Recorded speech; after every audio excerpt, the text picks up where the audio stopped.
The war had been hard on us all, but my squad had been moved to Okinawa, a city in Japan, where we would later meet up with a new group of friends that would be with me for a very long time.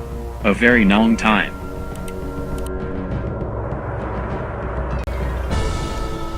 The first was armed. He had survived by hiding in an old village pretending to be a turtle. He was the team medic and was good with a gun due to the conflict in the country. He was the one who introduced me to the rest of the team. The second was Will. The reason he joined up was cruel. He was running on the rooftops in Hiroshima.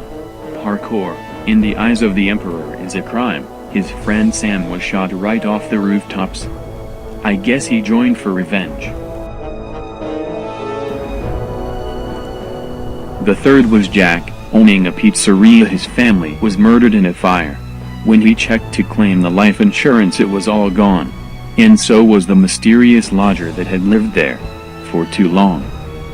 I guess he joined up because he had no purpose.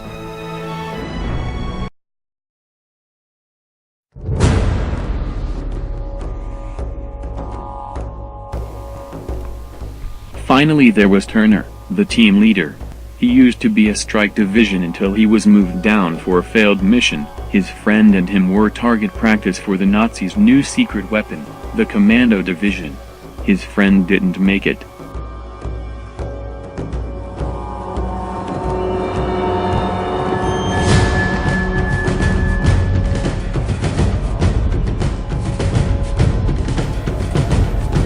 Japanese troops had taken a strategic bridge and it was our job to take it back. Command had reported suspicious barricades along the bridge, so we advanced towards the objective, towards home.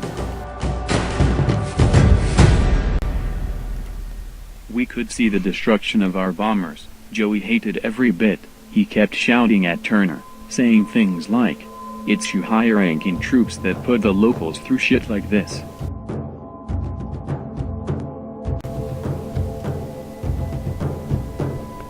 This had been a war of death, a war of cruelty and firepower, a war where the only way you survive is if you violate everything you stand for, as a human being.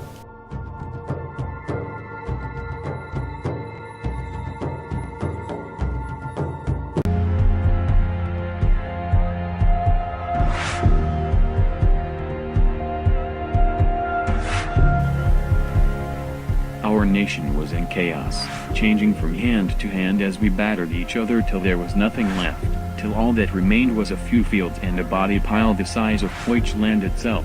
How does one man create all of this destruction? The enemy had been shelling the wheat fields all for 5 months, just picking away at our last food supply. Joey is on edge and is slowly losing it. I worry how much more he can take. A few days ago he received a telegram. His wife had been killed.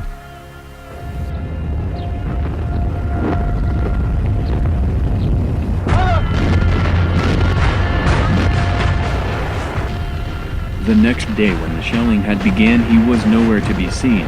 He was supposedly KIA and was forgotten about as we fought and fought, to what seemed like a battle with no end.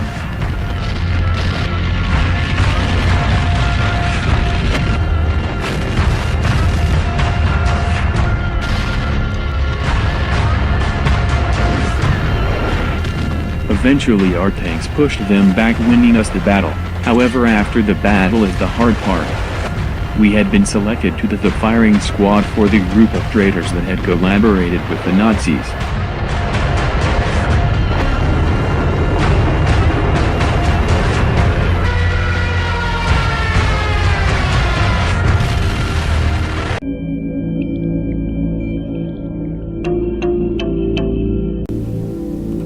Traitors, deserters, spies, all treated like the enemy, tied to posts and tried for being a human with emotion. This happened all day until something we were not expecting.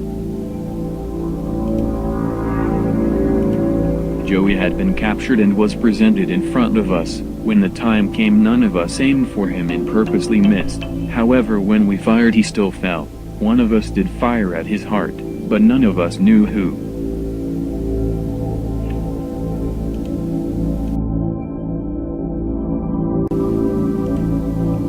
I have never been one for keeping promises, but here is one I will keep. I am coming, Führer Vulcan. I am coming for you. And I will kill you. With no remorse.